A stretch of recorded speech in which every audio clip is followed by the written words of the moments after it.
Hello! Hi! నమస్తే అండి. Welcome back to నేను మీ నాని. ఈరోజు నేను మాట్లాడబోయే అంశం వచ్చేసి డబ్బు వస్తుంది.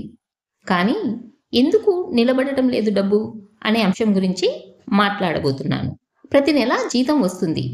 2, 3 రోజులు ఊపిరి పీల్చుకుంటాం. కానీ 10వ తేదీ రాకముందే పర్సు ఖాళీ అయిపోతుంది. డబ్బు వస్తుంది. కానీ ఎందుకు నిలబడటం లేదు? ప్రతి నెల జీతం వస్తుంది. మనసు కాస్త స్వాంతన పొందుతుంది. కానీ వారం రోజులు గడవక ముందే పర్సు ఖాళీ అయిపోతుంది. ఎప్పటిలాగే మళ్ళీ అదే ప్రశ్న మన మనసులో మోగుతుంది. డబ్బు వస్తుంది. కానీ ఎందుకు నిలవదు?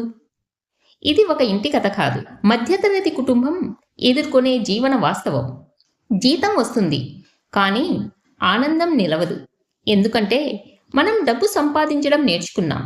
కానీ దాన్ని నిలపడం మాత్రం మర్చిపోయాం. ఈ తరం జీవితంలో అవసరం అనే పదానికి అర్థం మారిపోయింది. మునుపు అవసరం అంటే బతకడానికి కావలసింది. ఇప్పుడు అవసరం అంటే ఇతరుల కళ్ళలో మనం ఎలా కనిపించాలో. పక్కింటి వారు కొత్త ఫ్రిజ్ కొన్నారు అంటే మనం కూడా అదే కొనాలి. మన మిత్రుడు కొత్త ఫోన్ తీసుకున్నాడు అంటే మనం కూడా అలాంటి ఫోనే కొనాలి. ఇలా కావలసిన దానికోసం కాకుండా కనిపించిన దానికోసం ఖర్చు చేస్తున్నాం.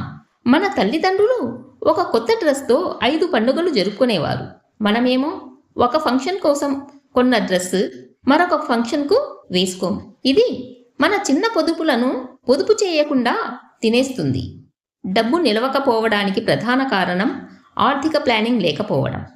జీతం వచ్చిన రోజే మన ప్లాన్ తినడం, తిరగడం, చెల్లించడం. కానీ నిల్వ అంటే పొదుపు అనే ఆలోచన చెయ్యము. ముందుగా పొదుపు చేసుకోండి. మిగిలిన దానితో ఖర్చు చేయండి.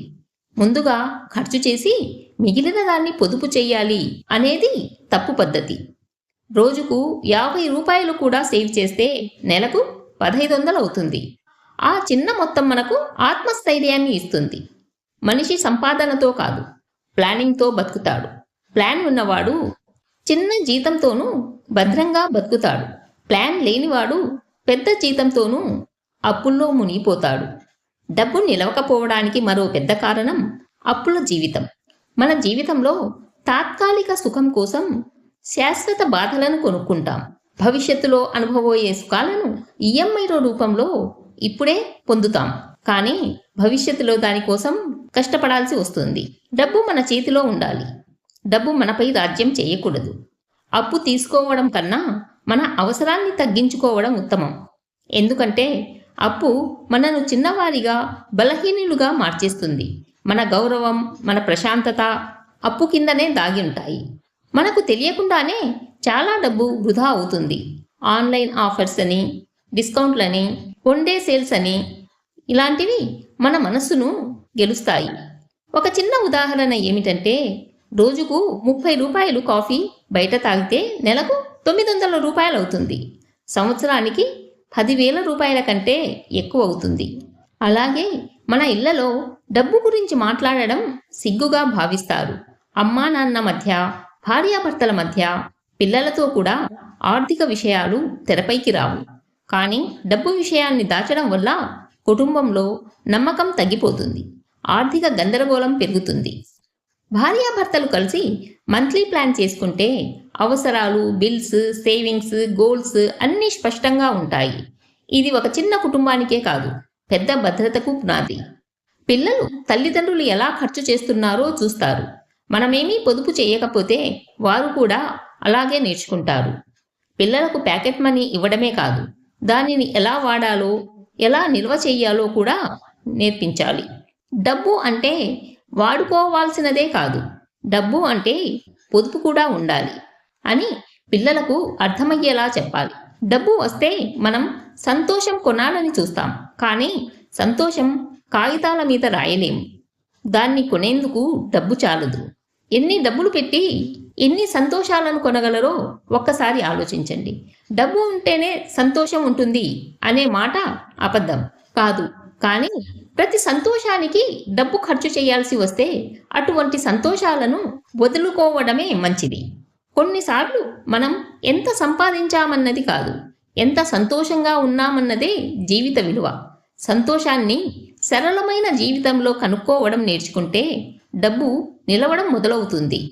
భార్య చేతిలో డబ్బు ఉండడం అంటే కుటుంబానికి భవిష్యత్తు భద్రత. ఆమె పొదుపు పద్ధతి మనందరికీ ఒక పాఠం.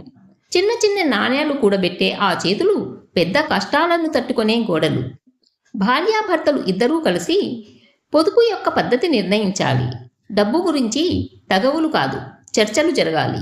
డబ్బు నిలవకపోవడంలో మన మనస్సుకి కూడా పాత్ర ఉంది. మనస్సు ప్రశాంతంగా లేకపోతే మన భావోద్వేగాల మీద డబ్బు ఖర్చు చేస్తాం. కోపం వచ్చినప్పుడు షాపింగ్, బాధలో ఉన్నప్పుడు గిఫ్ట్స్ ఇవ్వడం, ఇవన్నీ మనసు చేసే ఆర్థిక నిర్ణయాలే. మనకు తెలిసిన వారు పెద్దగా సంపాదించకపోయినా భద్రంగా ఉన్నవారు ఉంటారు. మరోవైపు చాలా సంపాదించినా ఎప్పుడూ కష్టాల్లో ఉన్నవారు ఉంటారు. అంటే డబ్బు పరిమాణం కాదు, డబ్బు పట్ల మన మనస్సు దృష్టికోణం ముఖ్యం. నిజమైన సంపద అంటే ప్రశాంతత, బాధ్యత, ప్రేమ, ప్లానింగ్. ఇవి ఉంటేనే డబ్బు నిలుస్తుంది. లేకపోతే ఎంత సంపాదించినా చేతిలో చిల్లిగవ్వ మిగలదు. డబ్బు వస్తుంది కానీ నిలవడం లేదు అంటాము. కానీ నిజం ఏమిటంటే డబ్బు నిలవకపోవడంలో డబ్బుకి తప్పు లేదు, మన ఆలోచనలకే తప్పు ఉంది.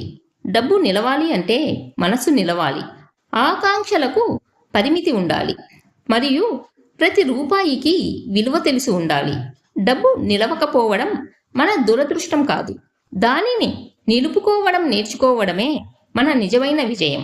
మనకు కావలసిన దానికోసం కాకుండా ఇతరులు చూసేలా కొన్న దానికోసం కొంతమంది ఎక్కువగా ఖర్చు చేస్తూ ఉంటారు. చిన్న చిన్న ప్లానింగ్లు కూడా మన జీవితానికి పెద్ద భద్రతను ఇస్తాయి. రోజుకు 50 రూపాయలు కూడా నిల్వ చేస్తే నెల ఆఖరున ఒక భరోసా ఉంటుంది. ఈ వీడియో మీకు నచ్చినట్లయితే లైక్ చేయండి, షేర్ చేయండి అండ్ సబ్స్క్రైబ్ చేయడం మర్చిపోవద్దు. మరొక మంచి వీడియోతో మళ్ళీ కలుద్దాం.